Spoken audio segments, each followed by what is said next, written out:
Após o jogo, eu assisti a entrevista do Cuca, e uma resposta dele me deixou muito pensativo, porque ela explica talvez algum dos principais problemas do Santos no jogo de ontem. Então, antes de comentar, eu quero que vocês vejam esses lances comigo até o final, porque tem um detalhe aqui que muda completamente a forma de analisar os gols do Coritiba, e depois eu quero muito saber se vocês concordam comigo. Primeiro, escutem o que o Cuca falou. Da equipe, né? A gente tem, por exemplo, pegaram muito no pé do Mike hoje. Ele não fez um grande jogo, mas o Mike não está 100% para jogar. Ele está vindo no esforço, né? Ele vem de um quadro de vírus muito forte. O Igor passou mal de ontem para hoje. Perdi o Igor de ontem para hoje. Ele estava escalado. Mike, como é que você está? Não, vou cooperar.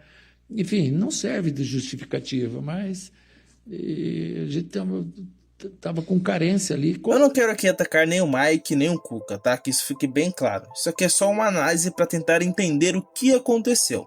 A gente já sabe que a marcação do Cuca, principalmente quando os adversários ocupam mais o campo defensivo do Santos, é predominantemente individual.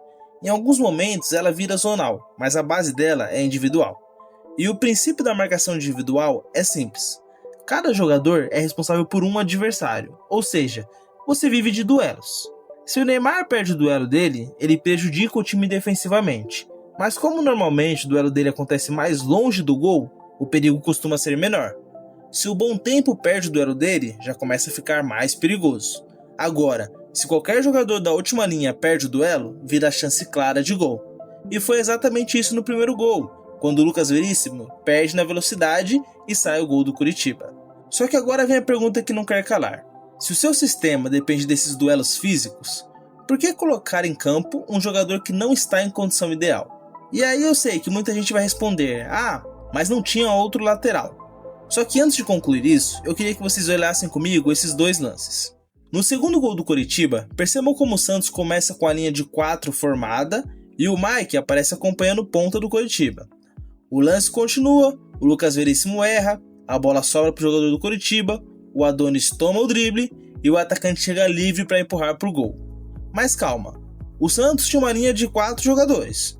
O Escobar subiu na bola, o Veríssimo errou, o Adonis foi driblado e o quarto jogador. Percebam de novo, no começo da jogada, o Mike está mais perto do gol do que o jogador do Coritiba. Só que quando o lance termina, ele chega na área quando o adversário já está finalizando praticamente na pequena área. Mas vamos para outro lance antes de tirar qualquer conclusão.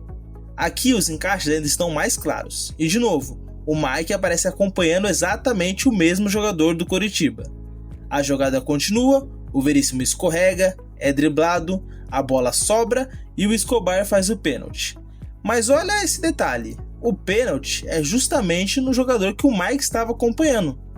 Só que olha onde o Mike está no momento do pênalti. Nos dois lances que a gente mostrou, o Veríssimo errou, o Adonis errou e o Escobar errou. Mas o Mike, ele não errou, porque ele nem chegou na jogada. E isso para mim muda muita coisa. Numa marcação individual, se você é responsável por um jogador e esse jogador aparece livre dentro da área nos dois lances sem ninguém acompanhando, existe um problema acontecendo. E aí entra para mim o ponto principal. Se o próprio treinador admite, depois do jogo, que o jogador não estava em condição ideal, por que colocar justamente esse jogador para perseguir o atleta mais rápido do time adversário num sistema baseado em duelos físicos e técnicos?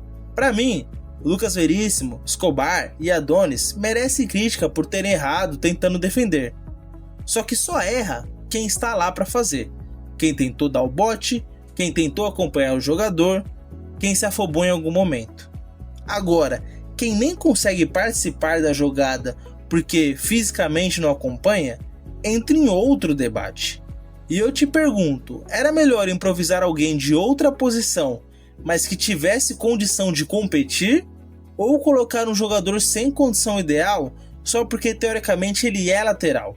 Porque sinceramente, se o Santos tivesse feito uma defesa mais zonal, protegendo esse lado e evitando expor o Mike nesses lances longos, eu estaria aqui elogiando o Cuca, porque aí seria um treinador entendendo a limitação do próprio elenco e ajustando o sistema para esconder o problema.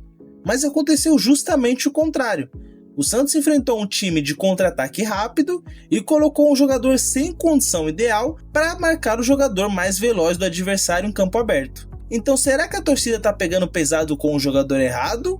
Ou quem expôs esse jogador foi o próprio treinador? E eu quis trazer essa análise porque o elenco do Santos é limitado. Só que quanto mais limitado o elenco, mais criativo o treinador precisa ser.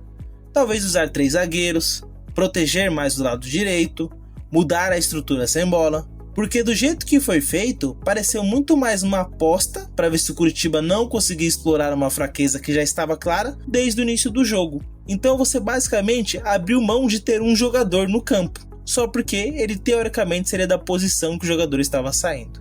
Se você gostou desse tipo de análise, deixa o like e se inscreve no canal. Aqui é futebol direto ao ponto.